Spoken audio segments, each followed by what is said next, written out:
Namaku Sarah. Aku baru berusia 21 tahun ketika ibuku mempertemukanku dengan seorang pria yang bahkan lebih tua dari pamanku sendiri. Waktu itu aku masih sibuk kuliah semester akhir, menyusun skripsi, dan berjuang mencari jati diri. Tapi semuanya berubah drastis dalam waktu seminggu. Reza orang baik, Sar, kata ibuku sambil mengaduk kopi di pagi itu. Dia duda memang, tapi mapan.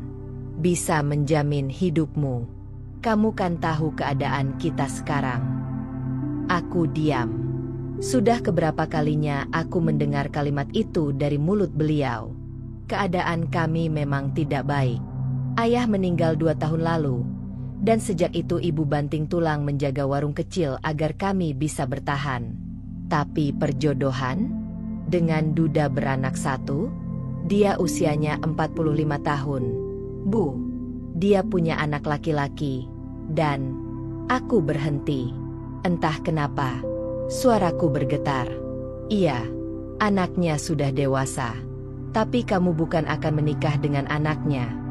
Kamu akan menikah dengan ayahnya.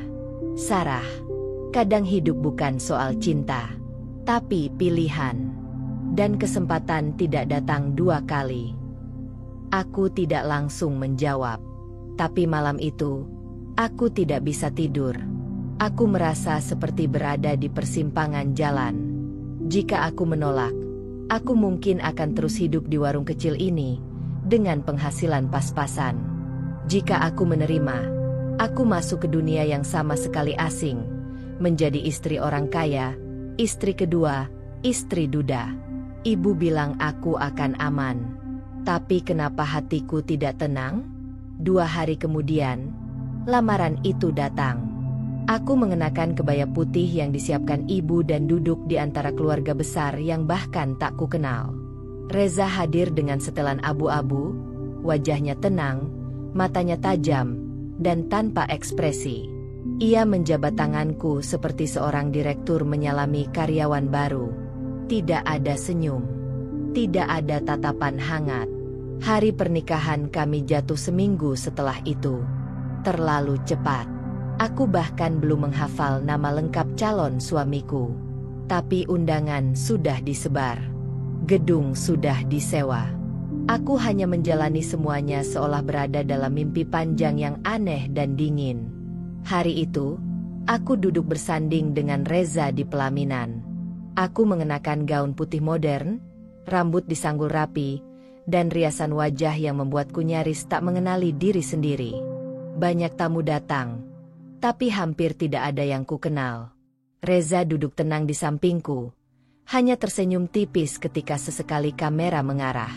Tidak ada bisikan manis, tidak ada genggaman tangan. Seolah ini hanya urusan formalitas.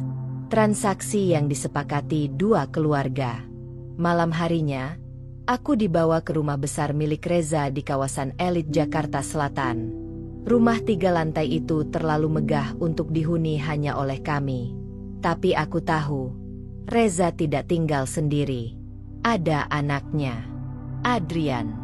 Aku akan tidur di kamar kerja malam ini, kata Reza tanpa menoleh, saat kami tiba di kamar tidur utama yang luas. Kau bisa gunakan kamar ini, atau minta pada Bram untuk dipindahkan ke kamar tamu jika lebih nyaman. Aku mengangguk pelan. Aku tidak berharap malam pertama yang romantis, tapi perlakuan dingin itu tetap menusuk. Rasanya seperti aku cuma kontrak kerja, bukan istri. Aku duduk di ujung ranjang sambil memandangi koperku yang belum dibuka. Jantungku terasa kosong.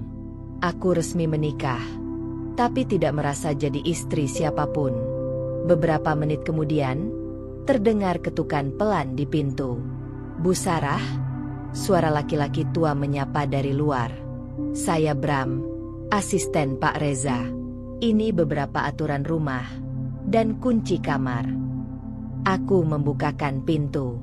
Pak Bram tampak sopan dan hangat. Ia memberikan map kecil berisi jadwal rumah, tata tertib, dan nomor kontak penting. Ia juga menyerahkan kartu akses rumah. Kalau ibu butuh sesuatu, silakan tekan bel di samping ranjang. Akan ada pelayan yang datang. Terima kasih, Pak Bram, jawabku pelan. Malam itu, aku tidur sendiri di tempat tidur empuk yang sangat asing. Di luar, hujan turun perlahan. Aku menatap langit-langit kamar sambil bertanya-tanya dalam hati, apakah ini hidup baruku? Apakah aku harus mulai menyayangi Reza? Atau sekadar bertahan demi ibu? Dan yang lebih menggangguku adalah, bagaimana aku harus bersikap pada anaknya? Seorang pria dewasa yang lebih tua dariku. Aku bahkan belum pernah bertemu dengannya. Apa dia tahu aku semuda ini? Apa dia akan membenciku? Pikiran itu menumpuk hingga akhirnya aku tertidur dalam keheningan yang dingin dan sunyi. Sebuah pernikahan telah terjadi. Tapi hatiku belum sampai ke sana. Pagi pertama sebagai nyonya rumah tak seindah yang kubayangkan. Bahkan, tidak ada yang berubah dari rutinitasku sebelumnya, kecuali tempat tidur yang terlalu empuk dan kamar mandi seukuran kamar kos lamaku. Aku bangun pukul 7, duduk di sisi ranjang dengan rambut masih tergerai, mencoba memahami kenyataan yang sedang kujalani. Aku istri orang. Tapi kenapa aku merasa seperti tamu? Kupaksakan berdiri, membuka lemari pakaian yang sudah dibereskan pelayan, dan memilih tunik putih sederhana. Tak ada niat berdandan berlebihan. Yang ku tahu, hari ini aku akan sarapan bersama suamiku. Setidaknya itu yang wajar terjadi setelah pernikahan. Tapi tidak ada panggilan. Tidak ada ketukan pintu. Aku berjalan pelan menuruni tangga besar dengan ukiran kayu mahal. Di bawah, ruang makan panjang sudah tertata rapi. Ada 3 kursi utama di meja besar itu. Kursi paling ujung sudah ditempati Reza, yang sedang membaca dokumen sambil menyuap roti. 1 kursi lagi kosong, dan 1 kursi telah diduduki oleh pria muda yang belum pernah kulihat sebelumnya. Dia tampan, wajahnya tajam, rahangnya tegas, alisnya tebal, tapi tatapannya menusuk. Ia menoleh padaku sebentar, menatap dari kepala hingga kaki, lalu kembali menunduk ke piring tanpa memberi salam. Selamat pagi, ucapku pelan, mencoba sopan. Reza hanya mengangguk kecil, tidak melepas pandangannya dari lembaran kertas di tangannya. Pria muda itu tidak menjawab. Sarah, ini Adrian, anakku, ucap Reza singkat. Aku menoleh ke pria itu. Jadi ini Adrian, anak Reza. Anakku, tiriku, aku harus memanggilnya apa? Umurnya jelas lebih tua dariku. Tapi kini aku adalah istrinya, ibu tirinya. Sebutan itu terdengar absurd bahkan di dalam kepalaku sendiri. Adrian tidak menoleh. Ia hanya berkata datar, aku tidak biasa sarapan ramai-ramai. Reza tak bereaksi. Ia menyelesaikan suapan terakhir, lalu berdiri. Aku ke kantor. Bram akan mengurus jadwal harianmu. Jangan sungkan kalau butuh sesuatu. Aku mengangguk pelan, tapi dadaku mulai terasa aneh. Aku tinggal di rumah besar bersama 2 pria yang sama sekali tidak memberiku ruang untuk merasa hangat atau nyaman. Setelah Reza pergi, hanya aku dan Adrian yang tertinggal di ruang makan. Aku mencicipi sedikit nasi goreng di piringku, tapi lidahku hambar. Bukan karena rasanya kurang, tapi karena suasananya dingin seperti kutub. Kamu umur berapa? Tanya Adrian tiba-tiba. Suaranya terdengar malas. 21, jawabku jujur. Ia mendengus kecil, lalu meminum jusnya. Lucu, bahkan lebih muda dari mantan pacarku. Aku terdiam. Entah itu ejekan atau sekadar pernyataan. Tapi yang jelas, ada nada sinis dalam ucapannya. Kenapa kamu mau nikah sama ayahku? Lanjutnya tanpa menoleh. Uang. Aku menatapnya. Kali ini lebih tajam. Saya tidak tahu ini akan jadi seperti ini. Saya dijodohkan. Jadi kamu tidak cinta? Tapi tetap lanjut? Hebat juga. Ia tertawa kecil, lebih ke mengejek.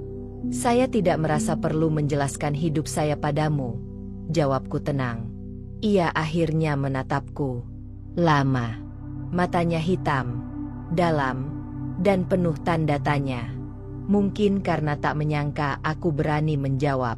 Baiklah, Bu Sarah, katanya pelan sambil berdiri. Selamat datang di rumah kami. Lalu ia pergi begitu saja, meninggalkanku sendiri di ruang makan besar itu. Aku menatap piringku yang masih penuh. Nafsu makanku menguap total. Suasana rumah ini sangat berbeda dari yang kubayangkan. Tidak ada tawa, tidak ada obrolan ringan.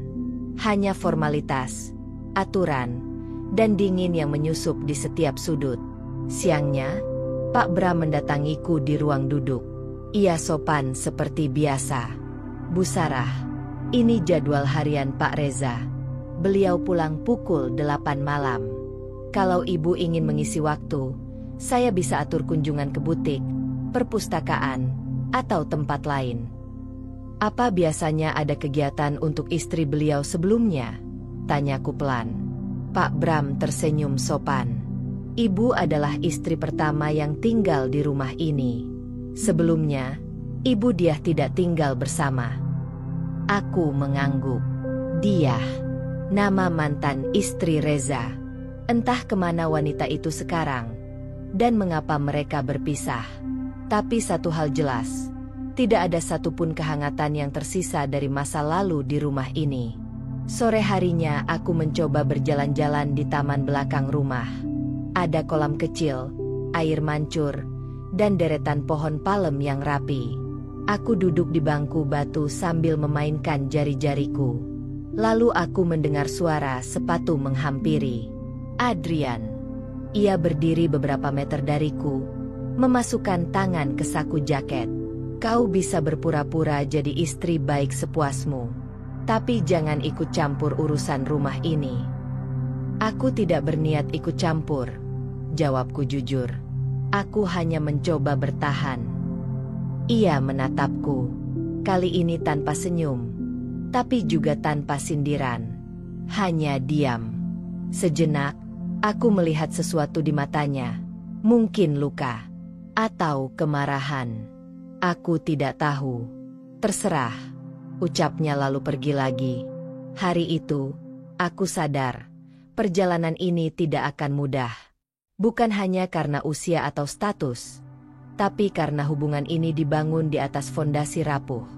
Aku tidak tahu siapa di rumah ini yang bisa kupercaya.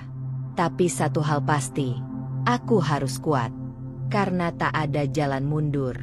Sudah 3 hari aku tinggal di rumah ini, dan setiap hari aku makin sadar betapa aneh posisiku. Menjadi istri seorang pria yang 2 kali usiaku saja sudah cukup membuatku kikuk.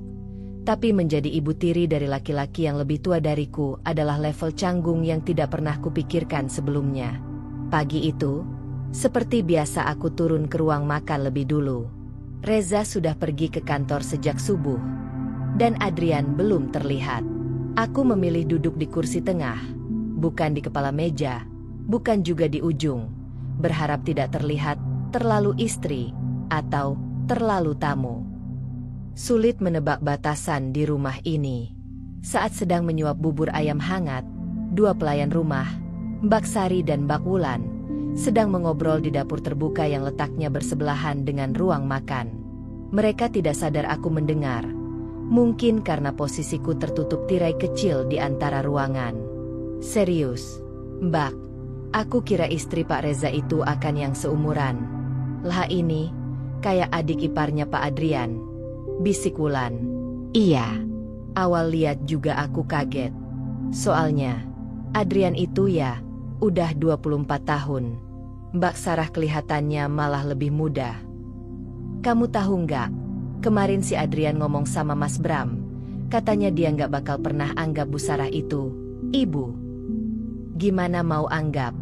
Wong lebih muda 3 tahun. Aku menahan napas. Sendokku berhenti di udara. Mereka tidak berkata jahat, tapi mendengarnya seperti ditusuk halus, berulang kali. Bukan karena mereka salah, justru karena mereka benar. Adrian lebih tua 3 tahun dariku. Secara hukum aku adalah ibu tirinya. Tapi secara realita, aku bukan siapa-siapa di matanya. Aku hanya perempuan muda yang masuk ke keluarganya lewat jalur cepat. Bahkan mungkin, dalam benaknya, aku adalah ancaman, bukan bagian dari keluarga. Aku meletakkan sendok, berdiri perlahan, lalu berjalan keluar dari ruang makan tanpa suara. Tak ada rasa marah pada para pelayan itu. Mereka hanya bicara apa adanya. Aku yang harus kuat menerima. Hari itu aku memilih mengurung diri di kamar. Aku tidak menangis, tapi dadaku berat.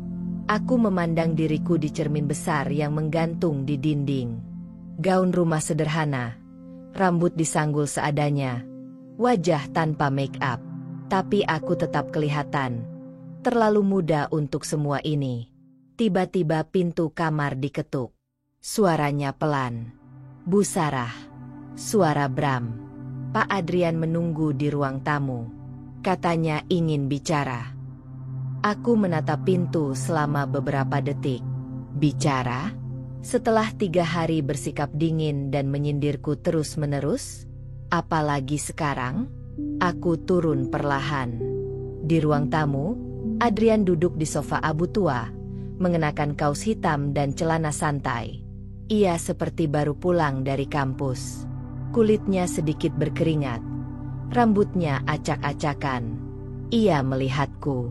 Duduk sebentar. Aku duduk di seberang, menjaga jarak.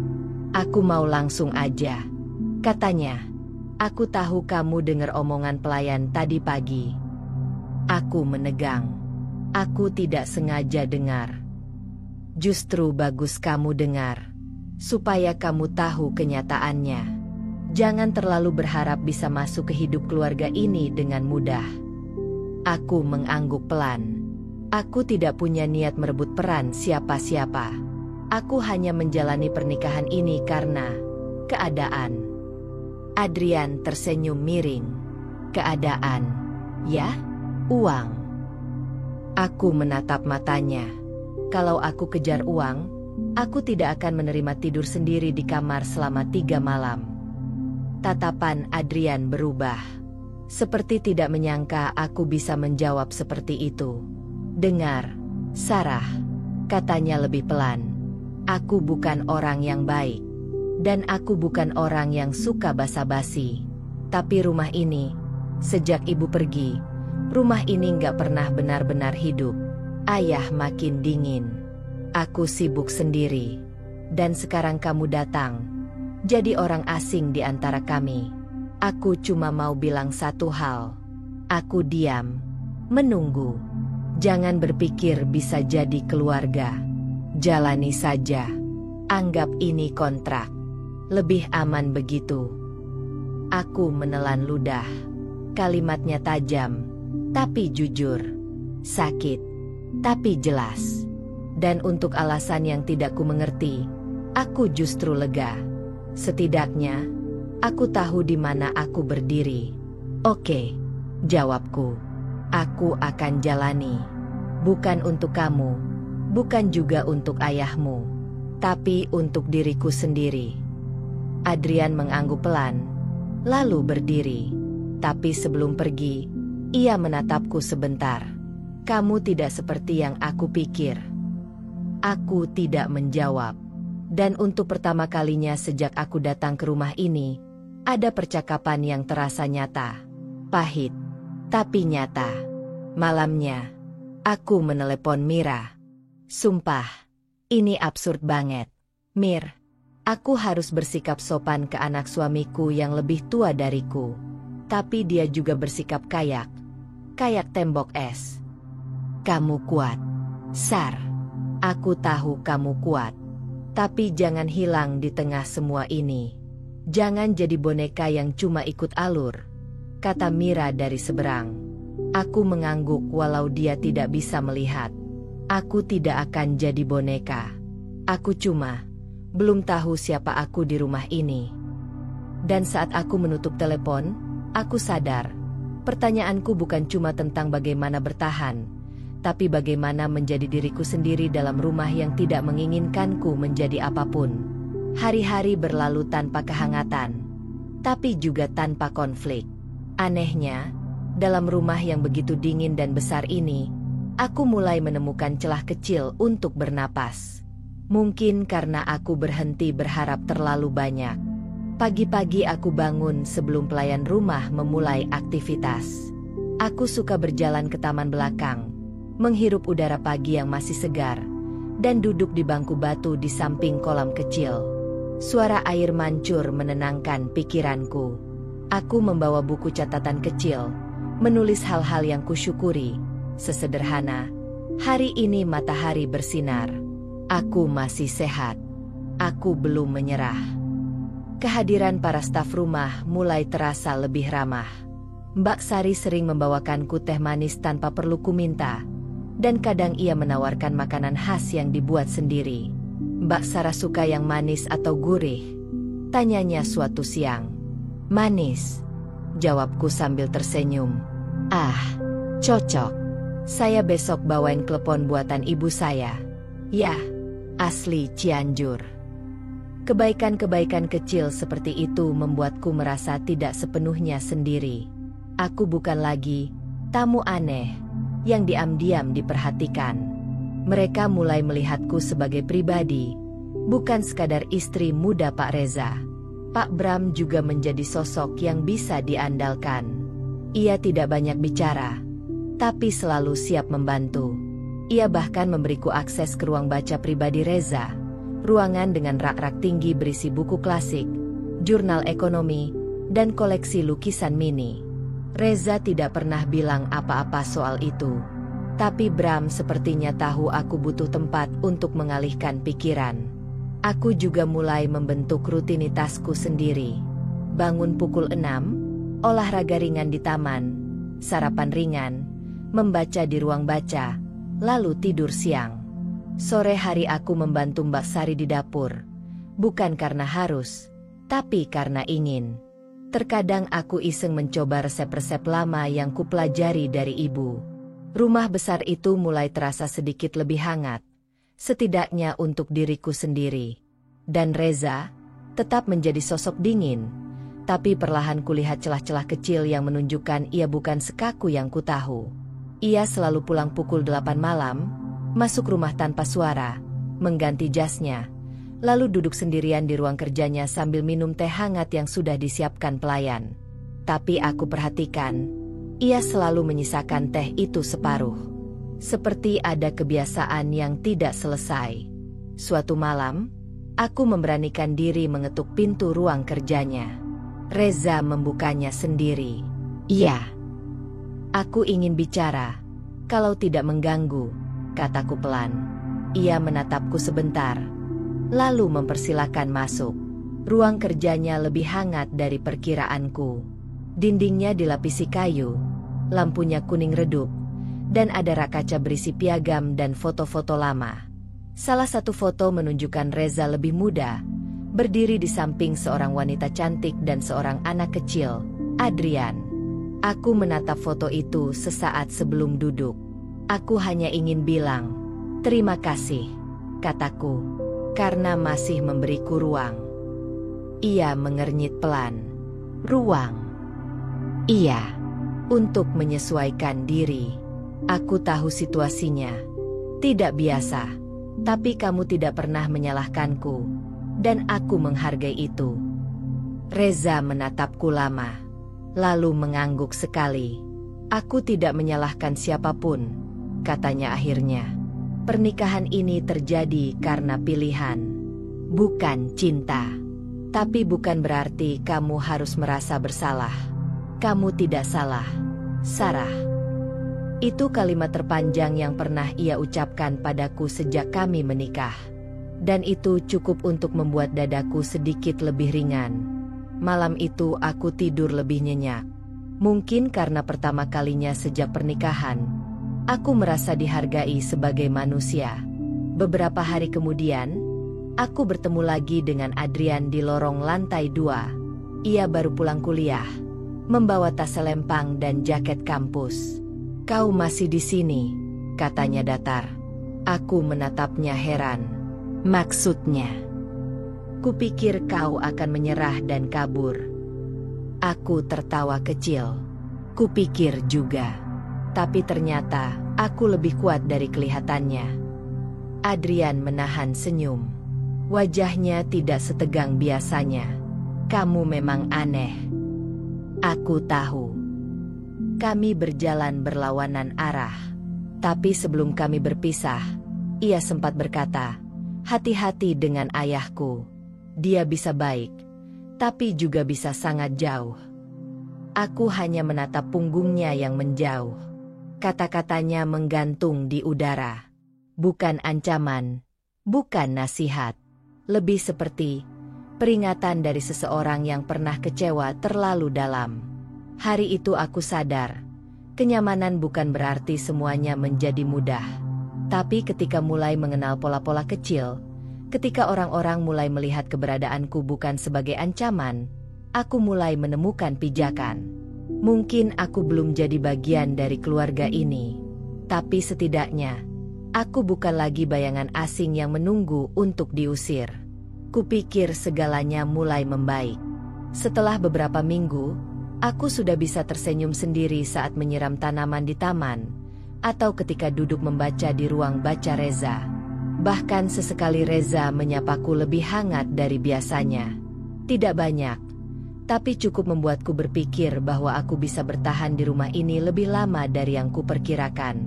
Tapi ternyata aku terlalu cepat merasa aman. Adrian, yang beberapa waktu lalu mulai bicara tanpa sinis, hari ini kembali menunjukkan sisi lain yang membuatku bingung, dan jujur saja, tidak nyaman. Itu bermula saat sore hari aku sedang duduk di ruang tengah, mengenakan daster santai berwarna pastel. Rambutku diikat ke belakang, wajahku tanpa riasan. Aku membaca buku resep karena rencananya besok ingin memasak sesuatu untuk sarapan Reza. Sederhana saja, telur dadar gulung dengan sayuran. Aku tahu Reza tidak pernah meminta apapun, tapi bagian kecil dalam diriku ingin membuat sesuatu untuknya. Aku tidak sadar Adrian sudah berdiri di ambang pintu, menyandar pada kusen dengan tangan menyilang. Lucu juga ya, kamu beneran berperan sebagai istri sekarang, katanya. Aku menoleh. Kaget. Adrian, kamu dari mana? Baru pulang. Tapi kamu, lihat diri kamu sekarang. Daster, duduk rapi, baca resep. Nggak beda jauh sama ibu rumah tangga di sinetron-sinetron. Aku menutup buku pelan, mencoba bersikap tenang. Apa salahnya belajar masak? Masalahnya bukan di masakannya, katanya sambil berjalan mendekat. Masalahnya, kamu terlalu serius menjalani peran yang bahkan gak cocok buat kamu. Aku menatapnya. Aku tidak pura-pura. Ini hidupku sekarang. Ia tertawa pelan, lalu duduk di sofa seberangku. Ia bersikap santai, tapi matanya tajam. Kamu pikir kamu bisa betah hidup dengan ayahku? Dia bukan pria yang bisa dicintai. Aku tidak bilang aku mencintainya. Lalu kamu ngapain di sini? Pertanyaan itu menusuk. Aku ingin menjawab, tapi entah kenapa tenggorokanku tercekat. Adrian bersandar. Tangannya membuka dua kancing atas kemejanya. Kamu tahu nggak? Kadang aku mikir, siapa sebenarnya yang lebih cocok jadi pasanganmu? Ayahku yang setengah baya dan dingin, atau aku, yang setidaknya masih muda dan tahu cara membuatmu tertawa? Aku membeku. Jantungku berdegup cepat.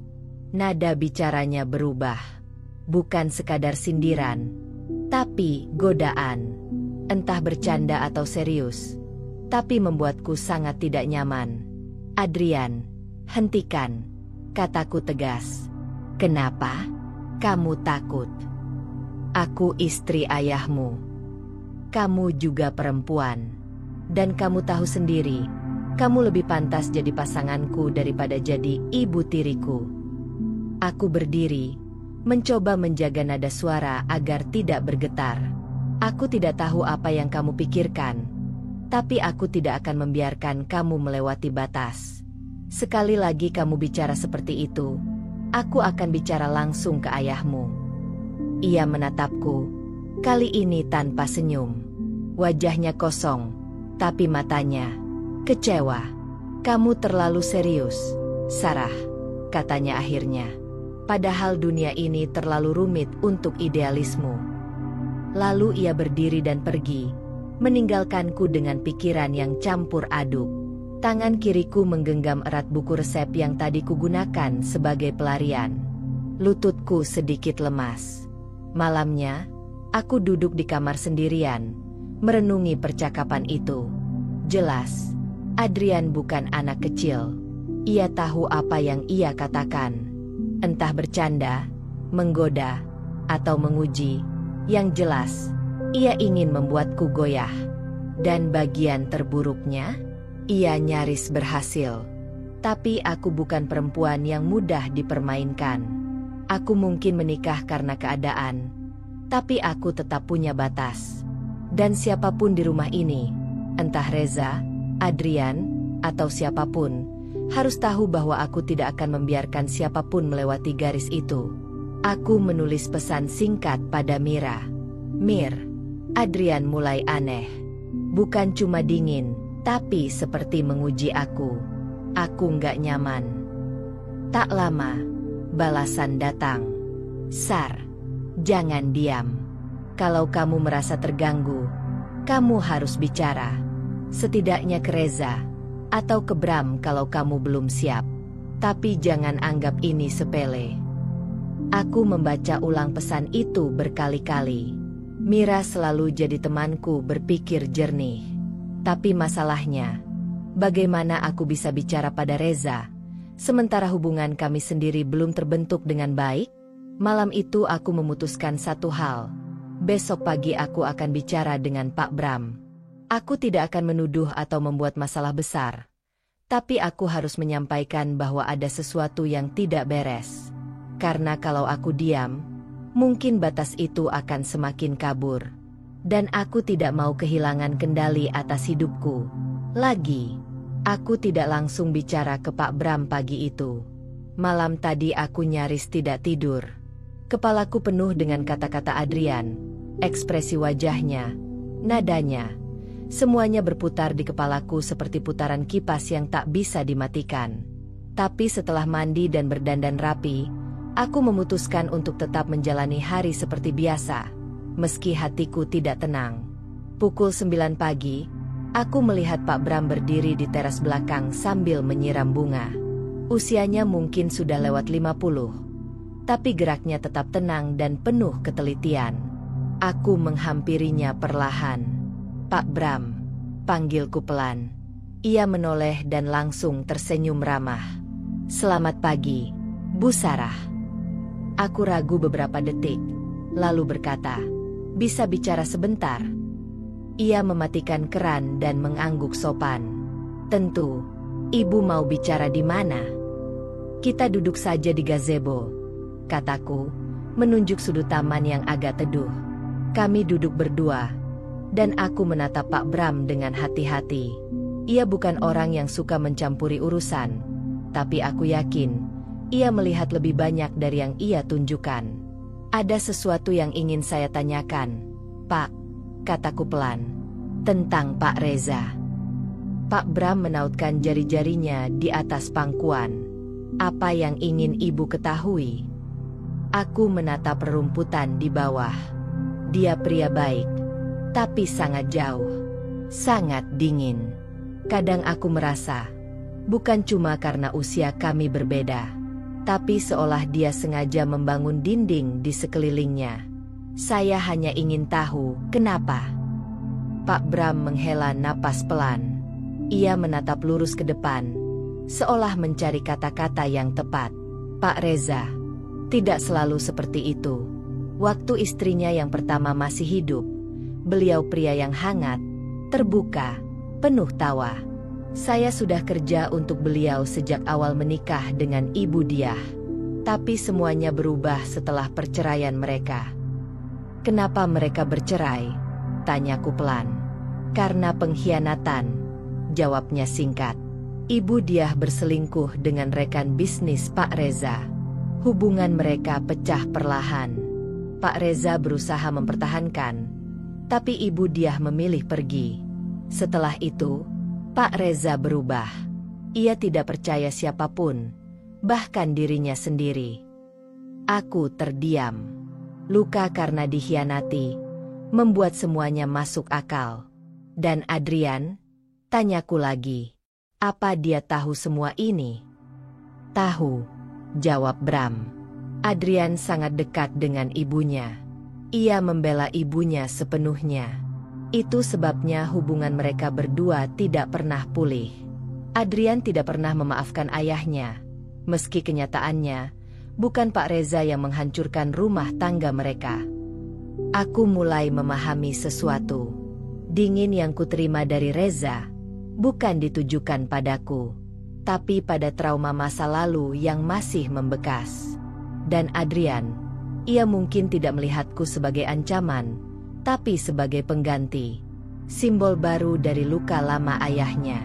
Itu menjelaskan semuanya. Kekakuan mereka, benteng-benteng yang mereka bangun, dan mengapa aku merasa tidak pernah benar-benar diterima. Pak Reza pernah bicara soal ini? Tanyaku pelan. Tidak pernah secara langsung. Tapi saya melihat semuanya dari dekat. Termasuk bagaimana beliau mengubur perasaan.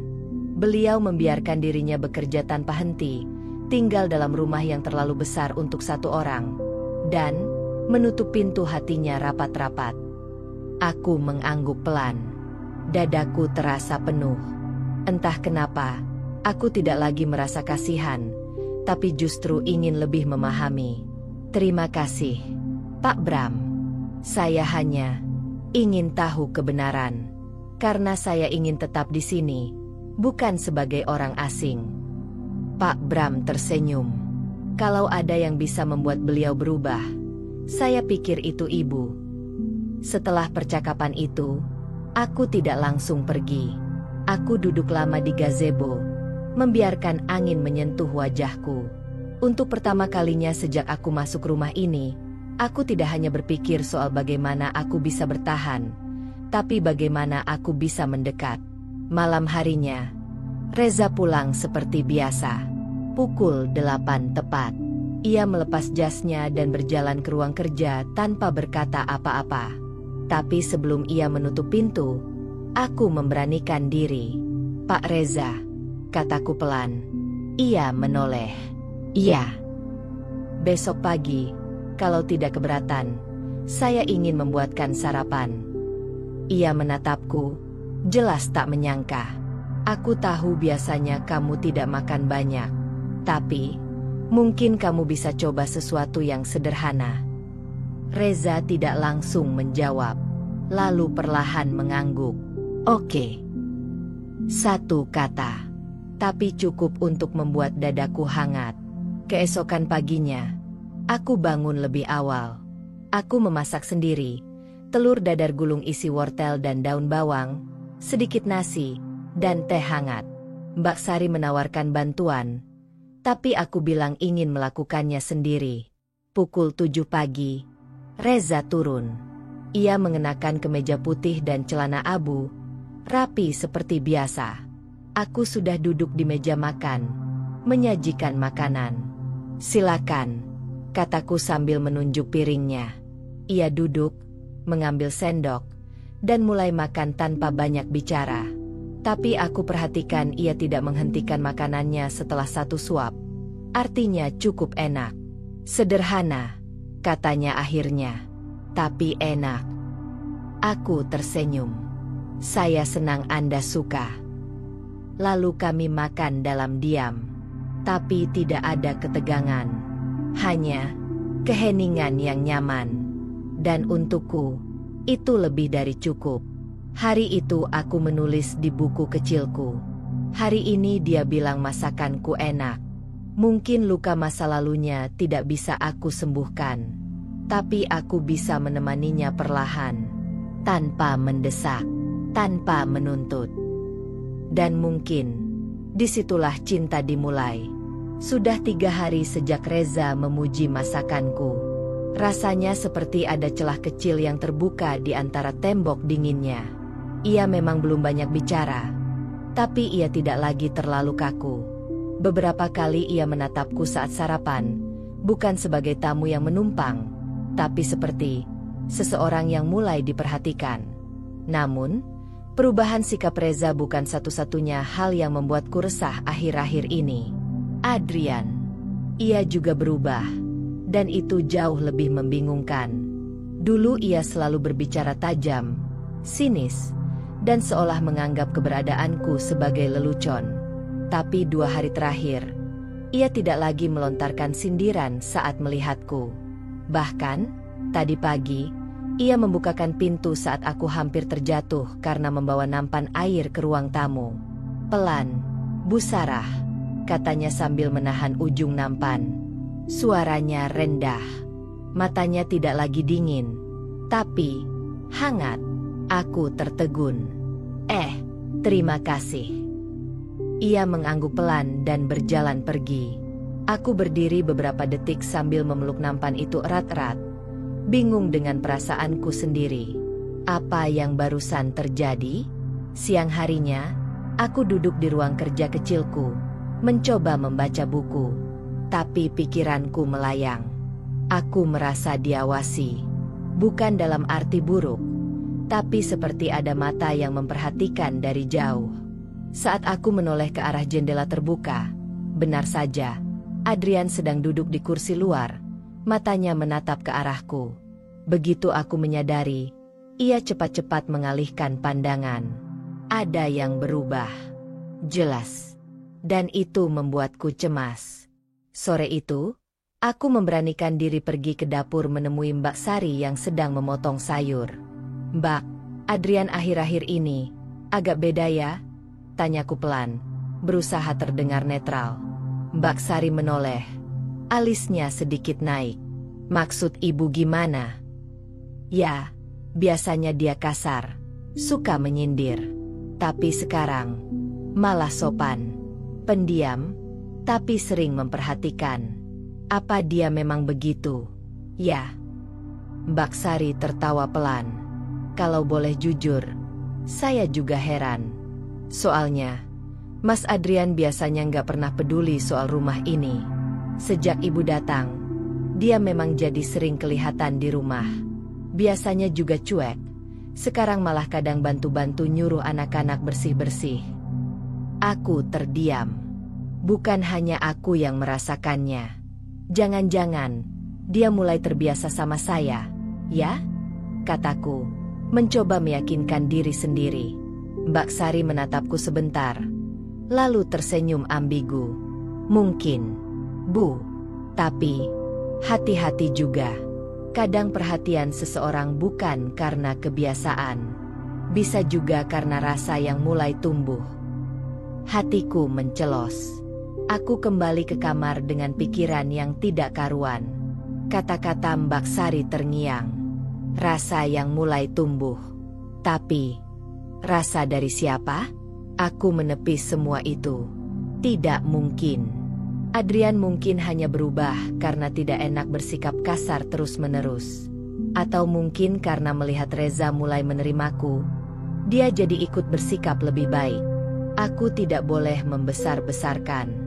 Namun, malam harinya semuanya menjadi lebih jelas, dan jauh lebih rumit. Aku turun ke dapur mengambil air putih.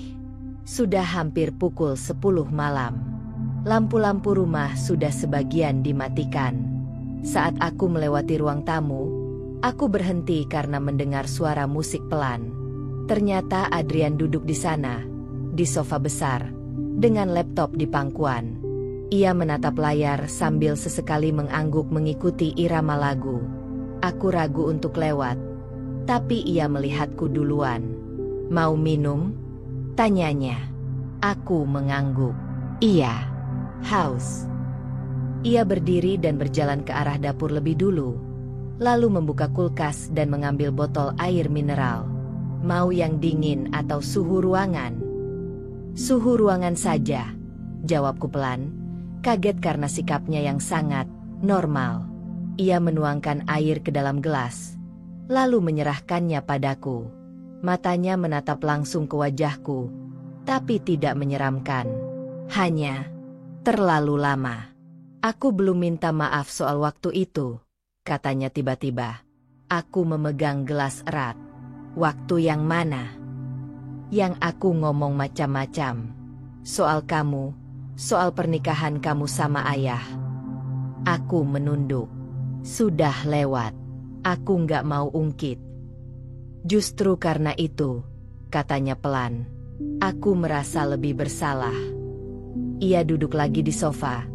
Tangannya menelusuri rambutnya yang sedikit berantakan. Aku berdiri mematung di dekat dapur. Kamu nggak seperti yang aku pikir, katanya pelan. Kupikir kamu cuma gadis manja yang menikahi pria kaya. Tapi ternyata kamu lebih tulus dari yang kelihatan. Aku menelan ludah. Tenggorokanku kering meski sudah memegang gelas air. Aku cuma berusaha jadi istri yang baik. Ia tertawa kecil, tapi tidak mengejek. Dan kamu berhasil. Aku tidak bisa menjawab.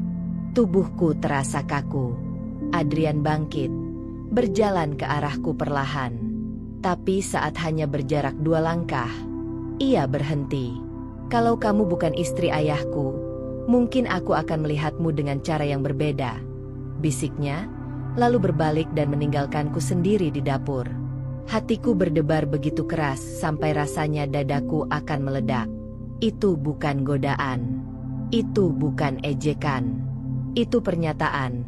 Dan itu membuatku takut. Pada perasaan yang bahkan belum sempat aku pahami. Aku tidak bisa tidur malam itu. Kata-kata Adrian terus terngiang di telingaku. Kalau kamu bukan istri ayahku, mungkin aku akan melihatmu dengan cara yang berbeda. Bukan hanya kalimatnya, tapi caranya mengatakannya. Tenang, pelan, nyaris seperti pengakuan. Itu yang membuat hatiku kacau. Aku menatap langit-langit kamar, berusaha menenangkan pikiran. Aku menikah dengan Reza, lelaki yang menyelamatkan keluargaku dari hutang, yang menjadi suamiku meskipun hubungan kami masih terasa dingin. Tapi tetap, dia suamiku. Sementara Adrian, anak tiriku. Meskipun secara usia ia lebih tua 3 tahun dariku, hubungan kami tetap terikat dalam ikatan keluarga. Biarpun tidak ada darah, tetap saja itu salah. Sangat salah. Tapi kenapa hatiku justru terasa lemah? Pagi itu, aku menyiapkan sarapan seperti biasa. Reza duduk lebih lama dari biasanya di meja makan. Sesekali melirik ke arahku. Aku bisa merasakan ada suasana yang mulai mencair di antara kami, walau perlahan. Masih masak sendiri? Tanyanya sambil menyendokkan nasi. Aku mengangguk. Saya suka masak, jadi tidak keberatan. Ia menatapku sebentar. Kalau capek, bilang. Kamu tidak perlu memaksakan semuanya. Itu pertama kalinya ia menunjukkan rasa perhatian secara langsung. Bukan lewat tatapan atau sikap diam, tapi lewat kata-kata yang benar-benar terasa, hangat. Aku hanya tersenyum kecil. Baik. Lalu, tanpa diduga, Adrian masuk ke ruang makan. Ia memakai kaos hitam dan celana jeans. Rambutnya acak-acakan seperti biasa. Tapi matanya menatapku sesaat, lalu bergeser ke arah ayahnya. Pagi, katanya singkat. Reza mengangguk. Kamu nggak ada kelas pagi? Enggak. Dosen izin. Lalu Adrian menarik kursi, duduk, dan, untuk pertama kalinya, ia ikut makan bersama kami. Biasanya ia makan di kamarnya atau saat rumah sudah sepi. Tapi pagi itu, ia duduk di meja makan yang sama. Suasana langsung berubah kaku. Aku mencoba fokus ke makananku. Tapi aku bisa merasakan 2 pasang mata memperhatikan. Satu dengan perhatian diam-diam, satu dengan tatapan mencurigakan. Adrian tiba-tiba memecah keheningan. Bunda masak sendiri. Aku kaget dengan sebutan itu. Ia belum pernah memanggilku begitu. Iya, jawabku gugup. Reza melirik Adrian tajam. Tapi Adrian hanya menyuap makanannya santai, seolah tidak sadar ada ketegangan di udara. Enak, nggak nyangka kamu jago masak, katanya lagi, kali ini sambil menatapku lama. Aku cepat-cepat menunduk. Tidak bisa, tidak boleh. Tatapan itu salah. Panggilan itu, pura-pura atau bukan, hanya membuatku makin tidak tenang. Setelah sarapan, aku masuk ke kamar dan mencoba menghubungi Mira. Aku butuh bicara dengan seseorang yang tidak terlibat langsung dalam kekacauan ini. Telepon berdering, lalu disambungkan. Halo, Ra? Suaraku lemah. Hai, Sar. Kamu kenapa suaranya lesu banget? Aku tidak bisa menahan diri. Semua perasaan yang kutahan keluar begitu saja. Ra, aku bingung. Aku rasa anak tiriku mulai bersikap aneh ke aku. Adrian. Aku mengangguk meski dia tidak bisa melihat. Dia berubah. Ra, lebih perhatian, lebih lembut. Bahkan dia manggil aku Bunda tadi pagi.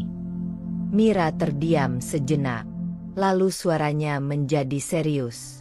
Sarah, kamu yakin itu bukan kamu yang mulai terbawa perasaan? Aku juga takut itu, Ra. Coba jujur deh sama diri kamu sendiri.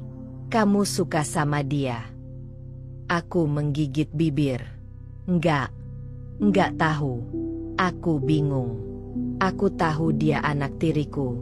Aku istri ayahnya. Tapi kenapa aku jadi deg-degan kalau dia memperhatikan aku? Aku bukan gadis murahan, Ra. Tapi aku juga manusia. Mira menghela napas. Kamu nggak salah karena merasa. Tapi kamu akan salah kalau membiarkan perasaan itu tumbuh. Aku terdiam. Suaranya seperti cambuk yang menyadarkanku. Apa yang harus aku lakukan? Jaga jarak. Tegas. Jangan berikan ruang abu-abu. Kamu harus bikin semuanya jelas. Sar, kalau enggak, kamu bisa jatuh tanpa sadar. Aku mengangguk pelan.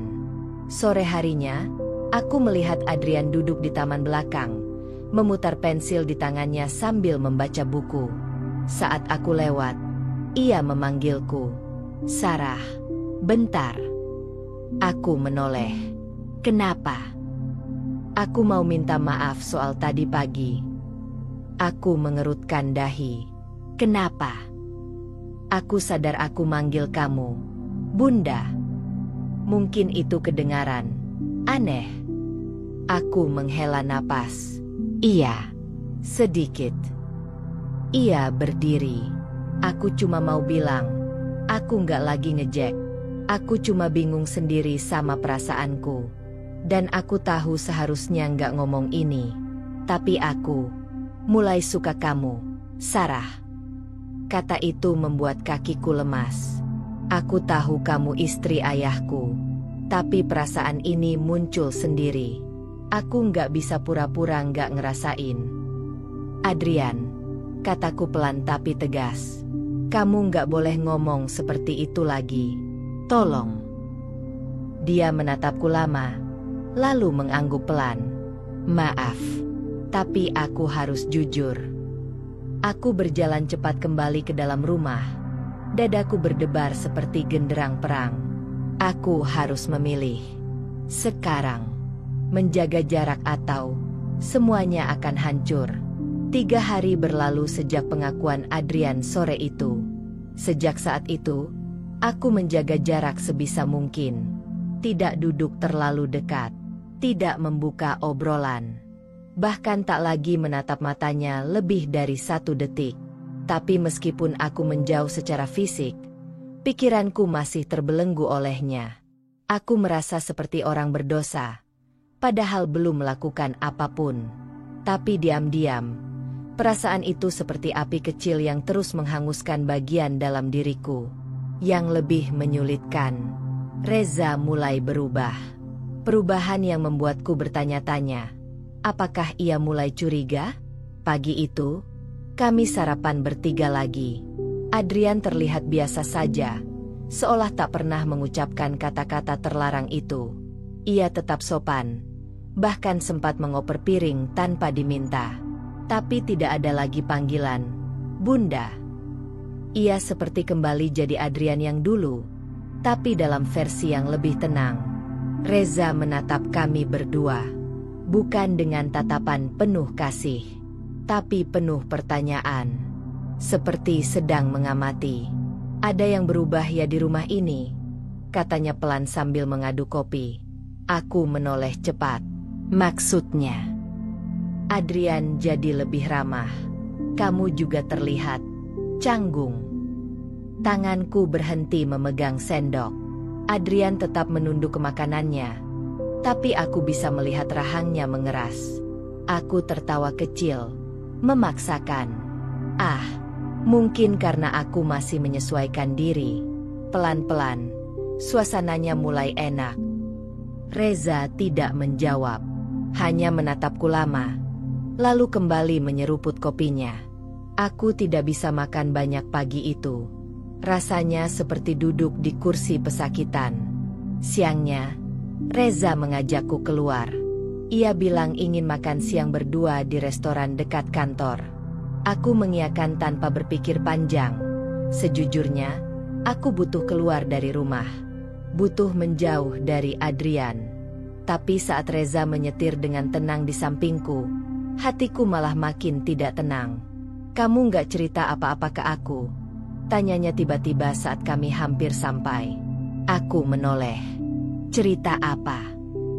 Rumah tangga ini masih muda. Sarah, kalau ada yang bikin kamu nggak nyaman, bilang. Jangan diam. Aku menatap jalanan di depan. Semua baik-baik saja, Mas. Aku cuma kadang bingung harus bersikap bagaimana. Tapi aku baik. Ia mengangguk pelan, tapi aku tahu, ia tidak sepenuhnya percaya. Setelah makan siang, kami kembali ke rumah. Reza kembali ke ruang kerja. Aku ke kamar, mencoba menenangkan diri. Tapi tak lama, aku mendengar suara dari ruang tengah.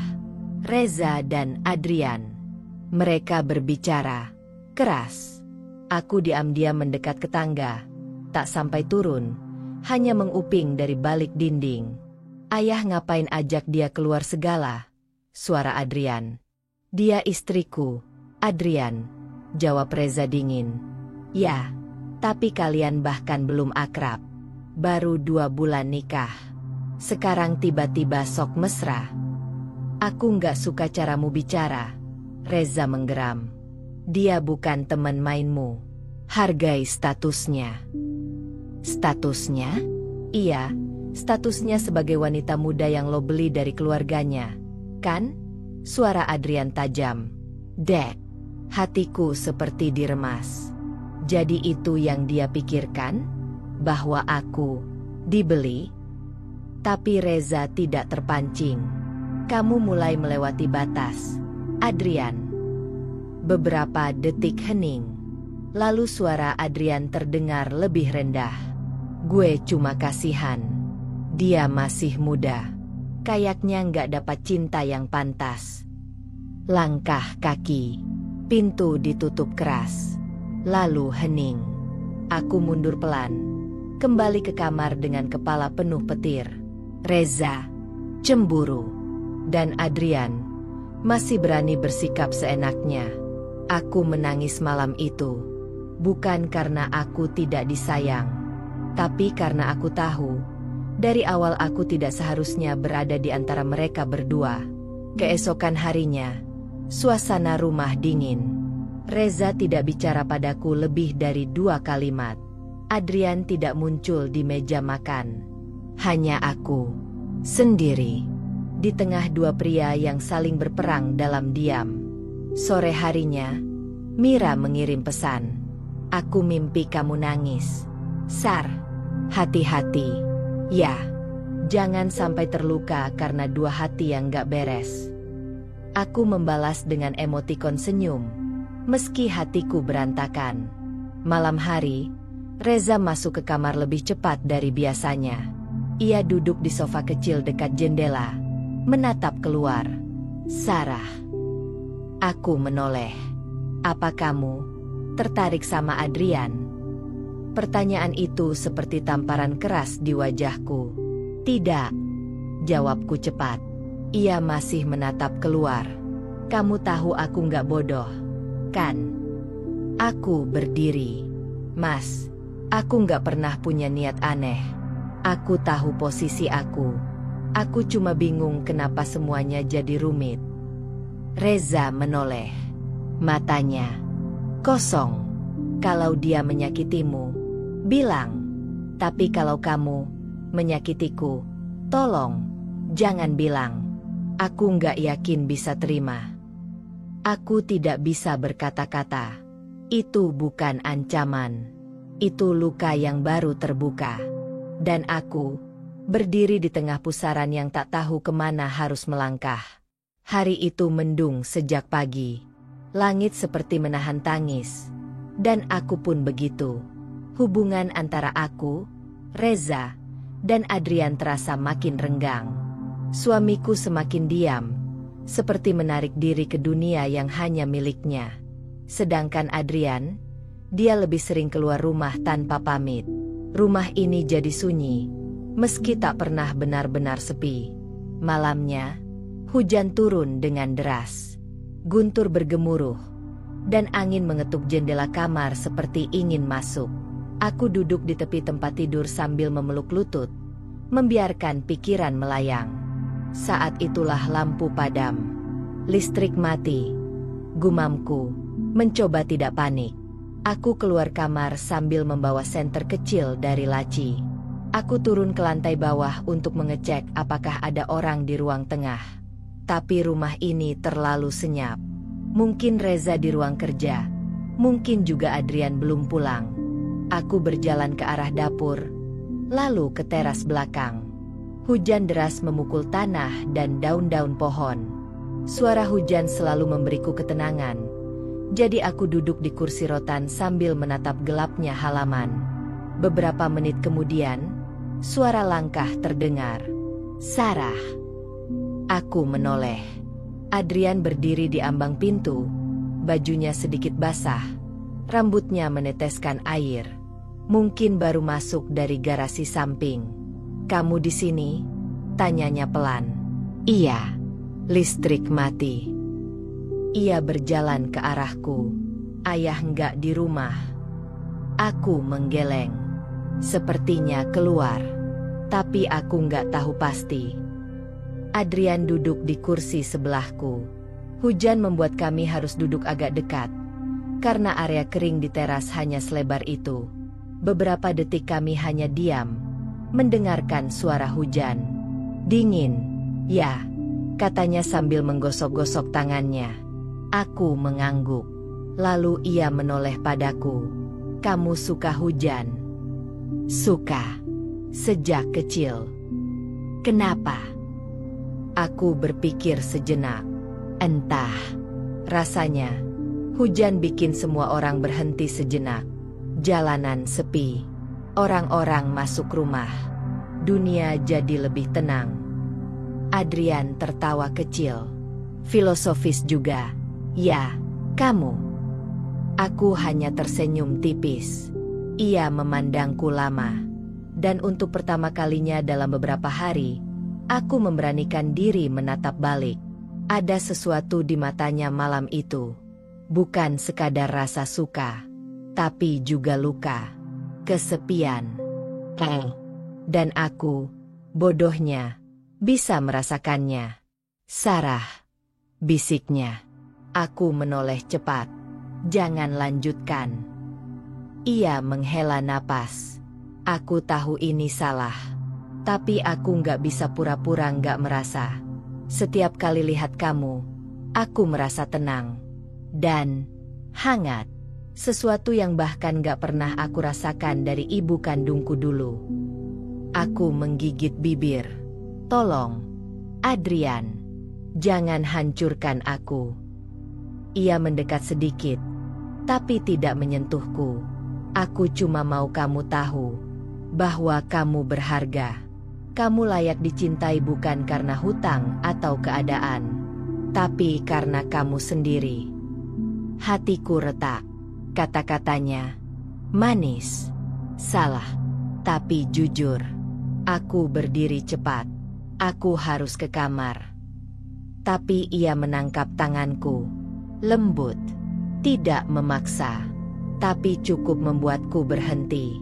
Aku janji, nggak akan melanggar batas. Aku cuma mau kamu tahu, kalau suatu hari kamu merasa sendiri, aku ada. Aku melepaskan tangannya perlahan, tanpa kata, lalu pergi. Di kamar, aku menangis. Bukan karena bahagia, bukan karena takut, tapi karena aku tahu, aku sedang berada di ujung jurang. Dan satu langkah saja, aku bisa jatuh. Keesokan paginya, listrik kembali menyala. Tapi hubungan kami bertiga tetap gelap. Reza tidak pulang semalam. Adrian tidak keluar kamar.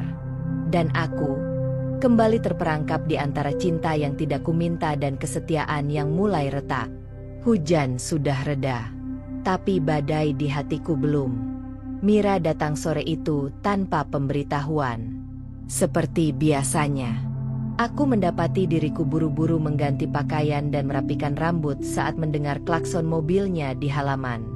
Entah kenapa, kali ini aku ingin terlihat baik-baik saja di matanya. Saat aku membukakan pintu, Mira langsung menyambutku dengan pelukan hangat. "Kamu kurusan.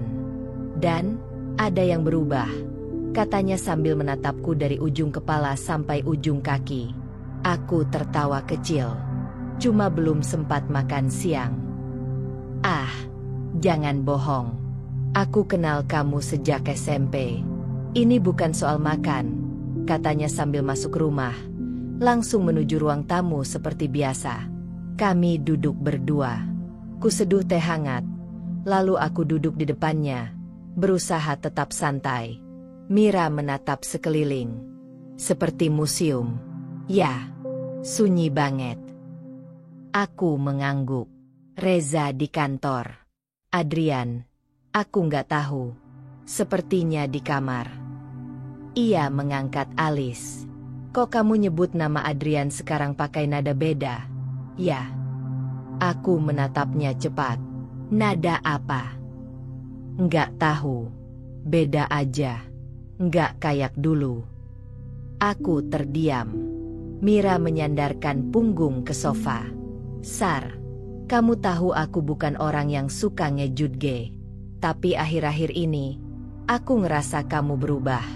Tatapanmu kayak orang yang lagi mikir terlalu banyak, tapi takut cerita." Aku menggigit bibir bawah. Ingin bicara, tapi takut. "Mira," kataku pelan.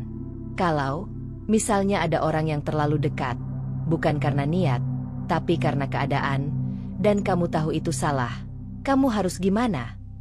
Ia langsung menegakkan badan. "Tunggu, orang itu siapa?" "Adrian." Aku menunduk.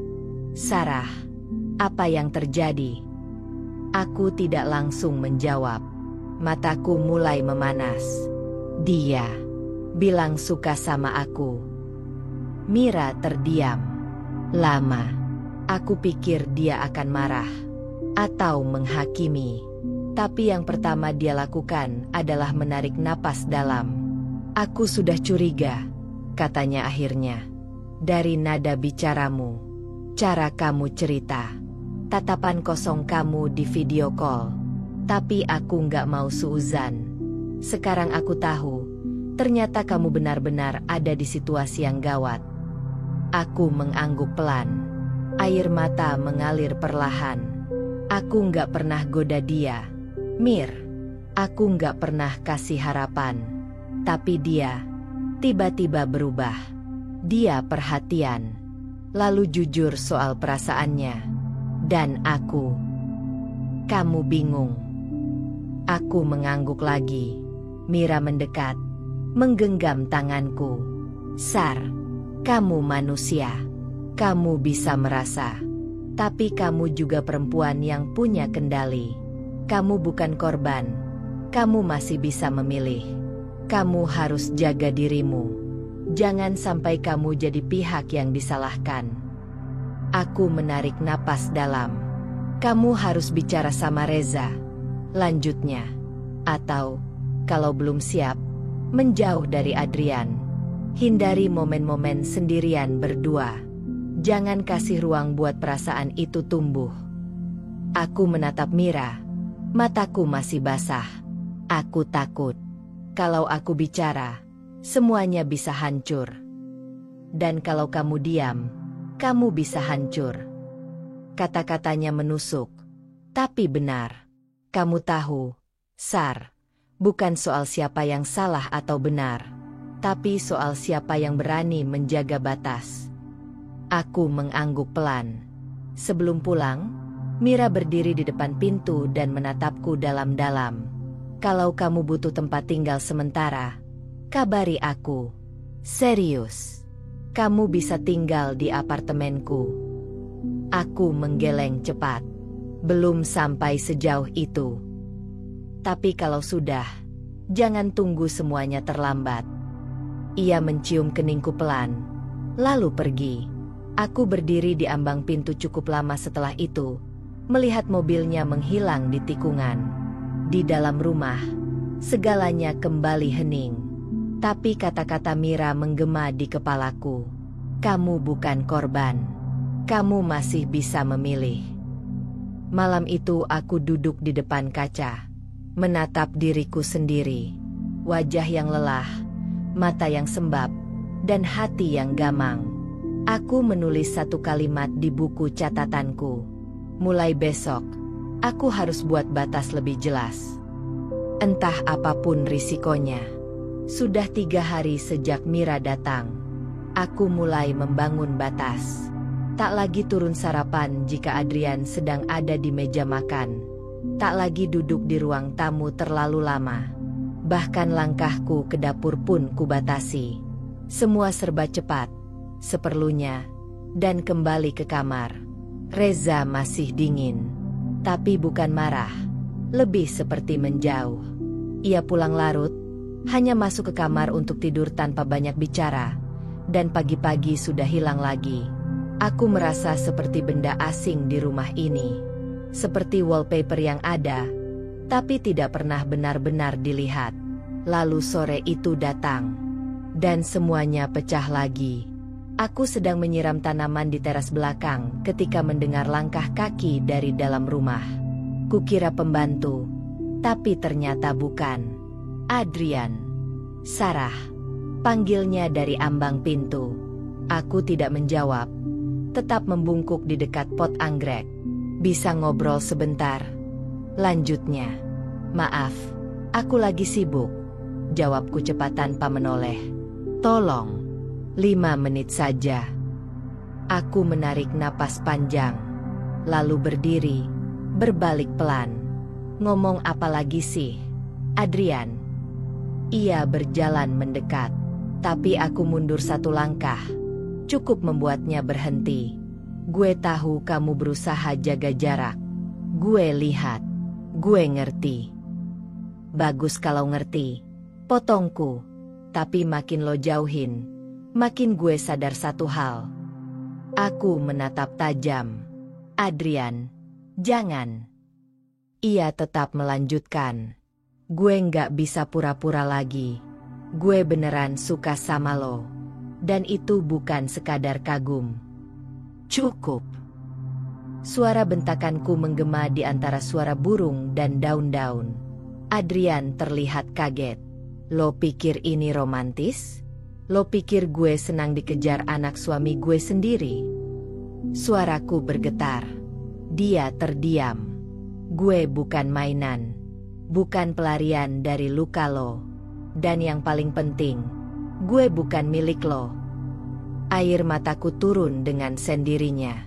Mungkin karena marah. Mungkin karena terlalu lama memendam. Lo bilang lo suka? Lo tahu nggak? Itu bikin gue mual. Karena itu artinya lo ngerusak hidup ayah lo. Dan ngerusak hidup gue juga. Adrian menunduk. Tangannya mengepal. Gue tahu ini salah. Tapi lo juga harus tahu. Lo udah masuk ke hidup gue tanpa izin. Lo ngisi ruang kosong yang gue kira udah mati. Dan sekarang gue nggak bisa mundur. Aku menatapnya lama. Napasku berat. Adrian, dengar.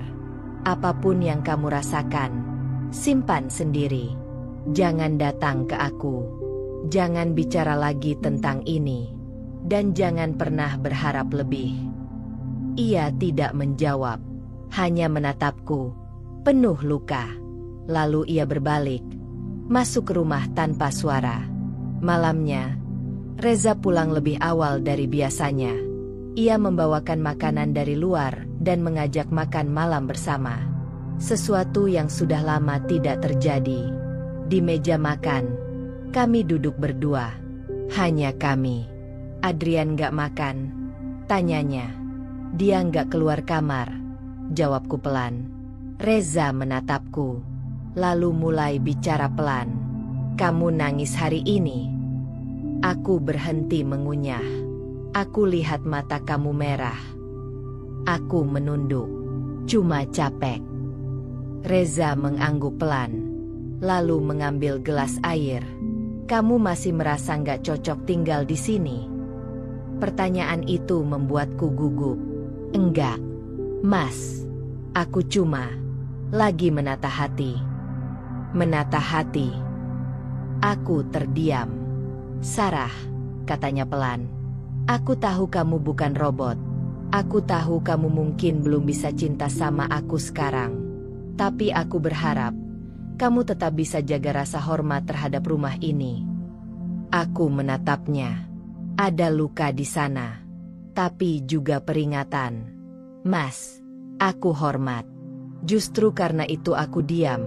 Jawabku akhirnya. Reza menatapku lama. Lalu berdiri. Kalau suatu hari kamu merasa nggak bisa lanjut, aku harap kamu bilang jujur. Sebelum semuanya makin rumit. Lalu ia pergi. Dan aku tetap duduk di meja makan. Sendirian. Makan malam yang dingin. Hati yang hancur. Dan perasaan bersalah yang makin menusuk-nusuk dada. Di dalam kamar, aku menulis di buku catatanku lagi malam itu. Semakin aku mencoba meluruskan semuanya, semakin banyak hati yang retak. Tapi aku harus tetap kuat. Bukan demi cinta, tapi demi diriku sendiri. Sejak malam itu, aku benar-benar menarik diri. Aku menghindari ruang makan, tidak turun saat sarapan, dan memilih makan sendiri di kamar. Reza seolah tak mempersoalkannya. Bahkan, ia jadi lebih sering tinggal di luar kota untuk urusan pekerjaan. Entah karena memang sibuk, atau karena ingin memberi ruang. Sementara Adrian, tidak lagi mencoba bicara. Tapi justru itulah yang membuat semuanya semakin menyiksa. Kami saling diam. Tapi tatapan-tatapan itu tetap ada. Tatapan yang menyentuh tanpa izin. Mencuri perasaan tanpa suara. Dan kemudian, datanglah undangan acara keluarga dari pihak Reza, ulang tahun keponakan perempuannya di Bandung. Sebuah acara keluarga yang kabarnya wajib dihadiri semua anggota keluarga. Reza awalnya akan menyetir sendiri. Tapi 2 hari sebelum hari H, ia terserang demam dan radang tenggorokan. Sarah, kamu dan Adrian tetap harus datang, katanya dengan suara serak, berbaring di tempat tidur. Mas sakit. Lebih baik kita nggak usah pergi, kataku sambil memeras handuk hangat untuk dahinya. Kalau kamu yang bicara nanti, keluarga besar akan menganggap aku menelantarkan istri muda. Mereka suka bergosip. Aku menunduk. Tapi aku nggak enak harus pergi berdua dengan Adrian. Ia menatapku sebentar. Dia anakku. Kamu istriku. Aku percaya kalian bisa jaga diri. Kalimat itu seperti tamparan. Karena justru rasa bersalahku lahir dari kepercayaan itulah. Sabtu pagi kami berangkat. Aku duduk di kursi penumpang depan. Adrian yang menyetir. Sepanjang perjalanan, hanya suara radio dan jalanan yang mengisi kabin mobil. Tak ada obrolan. Dan jujur, aku bersyukur. Tapi semua berubah saat kami sampai di rest area menjelang siang. Saat aku keluar mobil, tiba-tiba hujan deras turun. Kami berlari kecil masuk ke dalam, dan tanpa sengaja, tanganku tersambar olehnya. Dipegang sebentar, lalu dilepas cepat-cepat. Aku diam. Tapi jantungku berdetak tidak wajar. Kami makan siang di sudut restoran. Masih tanpa banyak kata. Namun saat Adrian memandangku di sela-sela makan, aku menangkap satu hal. Dia masih menyimpan perasaannya. Dan aku masih lemah terhadap tatapan itu. Setibanya di Bandung, kami langsung menuju villa milik keluarga Reza. Disambut oleh keramaian, sepupu-sepupu, tante-tante yang banyak tanya, dan anak-anak kecil yang berlarian.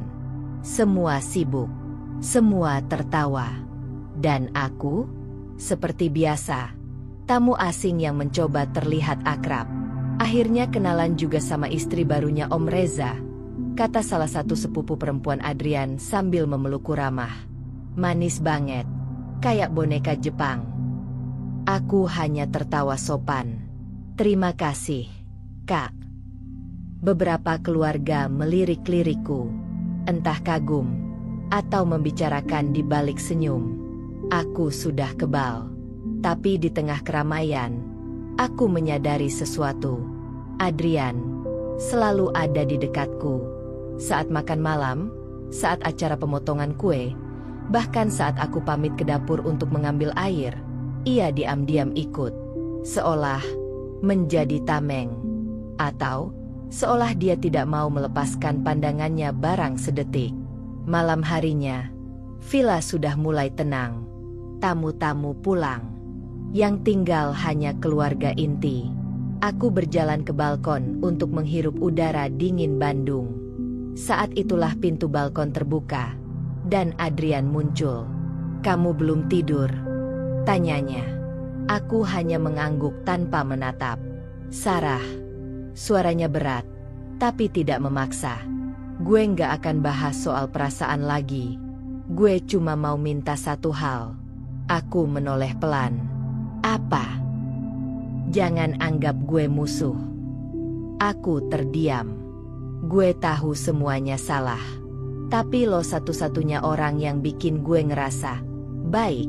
Enggak, kosong. Gue cuma minta jangan benci gue. Aku menatapnya dalam gelap. Wajahnya diterangi cahaya bulan. "Adrian, aku nggak benci kamu," bisikku. "Tapi aku benci perasaan yang muncul di waktu yang salah." Ia tersenyum kecil. Setidaknya itu jujur. Kami berdiri berdua dalam diam. Dekat, terlalu dekat. Dan aku tahu, walau aku berusaha menjaga jarak, takdir seperti terus mempertemukan kami. Seolah ada hal yang belum selesai. Malam itu, aku tidur di kamar tamu. Tapi mataku tak terpejam. Aku hanya memikirkan satu hal. Bagaimana aku bisa menyelamatkan semuanya? Kalau setiap langkahku justru makin mendekat pada api? Kami pulang dari Bandung dengan perasaan yang sama-sama kacau. Tidak ada kejadian fisik yang melanggar batas. Tapi ada terlalu banyak perasaan yang menggantung di antara diam dan tatapan. Dan aku tahu, terlalu banyak diam justru bisa lebih berbahaya daripada kata-kata. Reza sudah sembuh saat kami sampai di rumah. Ia menyambut kami biasa saja, bahkan tampak lebih tenang dari biasanya. Tapi dari cara ia menatapku, lebih tepatnya, dari cara ia mengamati, aku tahu, sesuatu sedang ia curigai. Dan aku tidak salah. Beberapa hari kemudian, aku menemukan sesuatu yang membuat darahku dingin. Sebuah kamera kecil, diselipkan di belakang hiasan vas bunga di ruang tamu. Awalnya aku mengira itu bagian dari dekorasi rumah pintar. Tapi saat kulihat lebih dekat, benda itu bukan milik rumah ini. Tanganku gemetar. Siapa yang memasangnya? Aku coba mengabaikannya. Tapi saat membuka laptop Reza yang tertinggal di ruang kerja, saat hendak menaruh dokumen, aku melihat aplikasi kecil menyala di layar dengan ikon kamera. Dan di dalamnya, rekaman video pendek.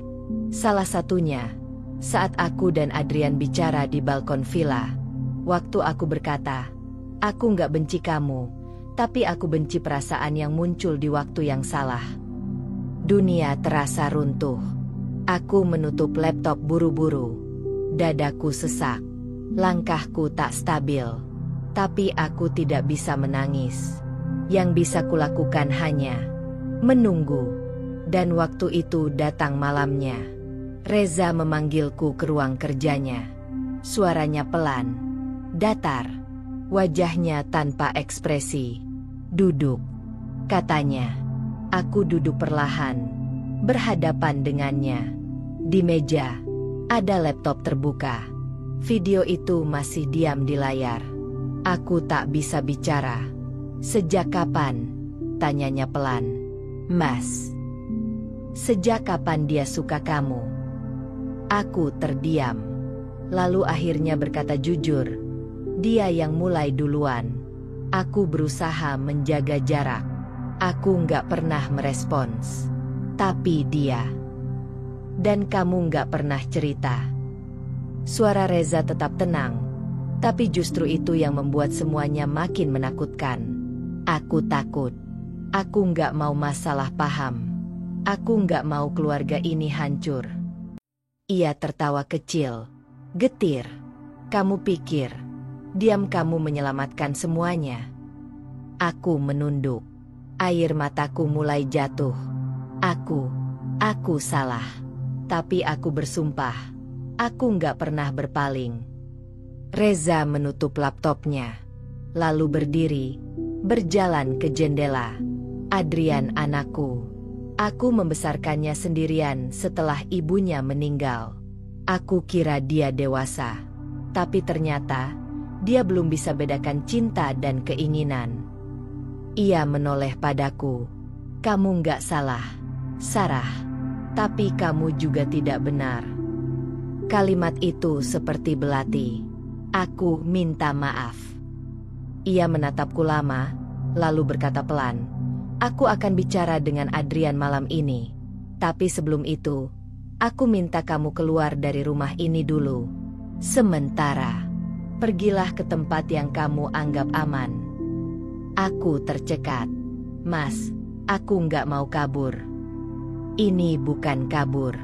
Ini cara untuk mencegah semuanya meledak. Aku menggigit bibirku. Dadaku sesak. Tapi aku mengangguk.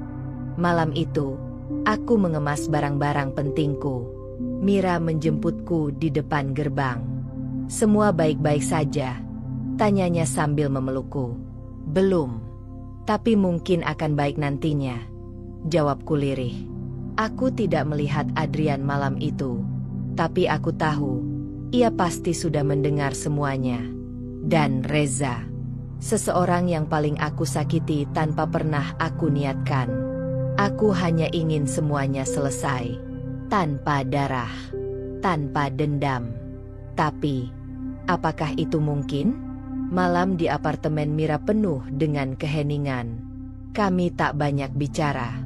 Aku hanya duduk di tepi tempat tidur, memeluk lutut, menatap jendela.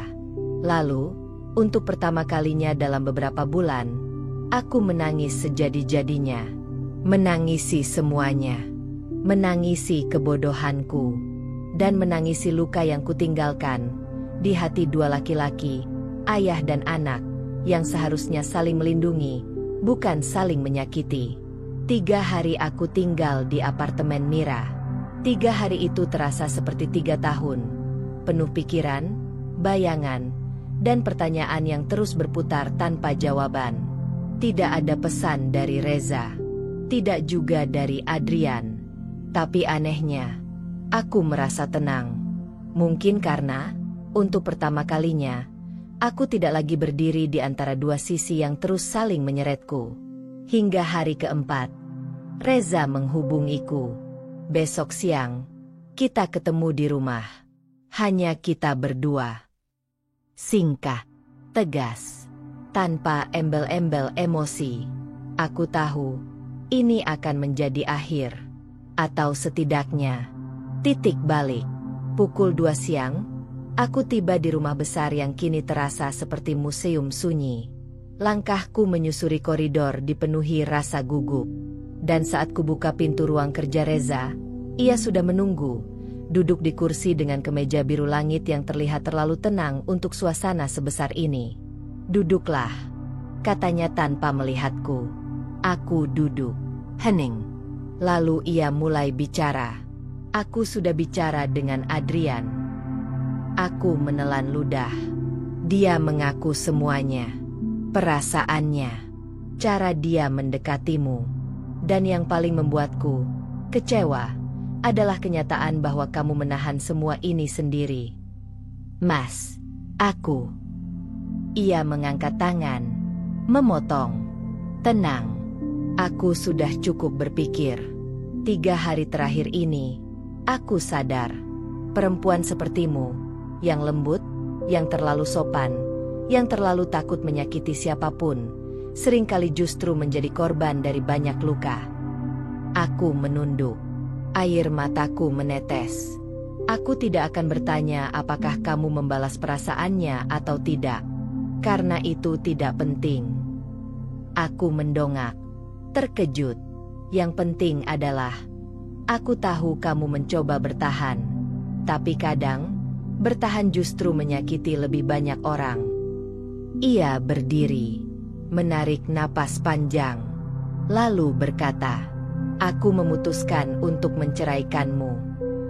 Dunia seperti berhenti berputar, tapi bukan karena aku marah, atau karena aku membencimu. Ia berjalan mendekat, lalu duduk di kursi sebelahku. "Aku menceraikanmu karena aku tahu, kamu butuh ruang untuk sembuh. Dan aku tidak bisa jadi tempat itu. Bukan setelah semuanya seperti ini." Aku tidak bisa berkata apa-apa. Air mataku mengalir terus. "Kamu perempuan baik, Sarah. Tapi pernikahan ini tidak dibangun dengan cinta.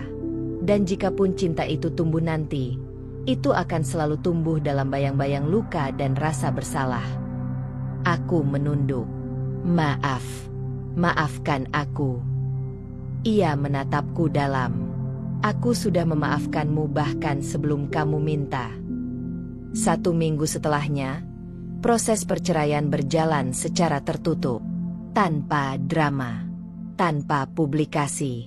Hanya 2 orang dewasa yang memilih jalan masing-masing karena tahu, cinta tidak cukup tanpa fondasi yang kokoh. Adrian? Ia menemuiku sehari sebelum aku resmi pindah dari rumah itu. Di halaman belakang, tempat semuanya pernah dimulai. "Aku nggak akan bilang, jangan pergi," katanya. Aku hanya menatapnya. Tenang. Luka di matanya masih terlihat jelas. "Tapi aku cuma mau bilang satu hal.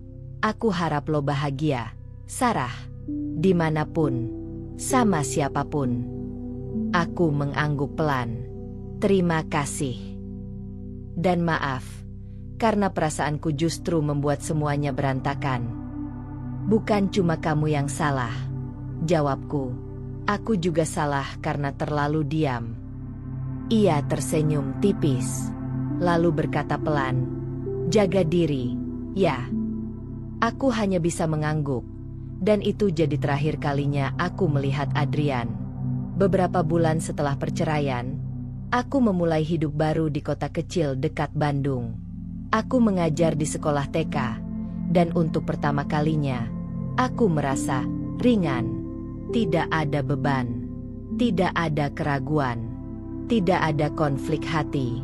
Dan meski sesekali aku mengingat rumah besar itu, suara Reza yang dingin tapi hangat, atau tatapan mata Adrian yang selalu bingung antara hormat dan cinta, aku tahu satu hal.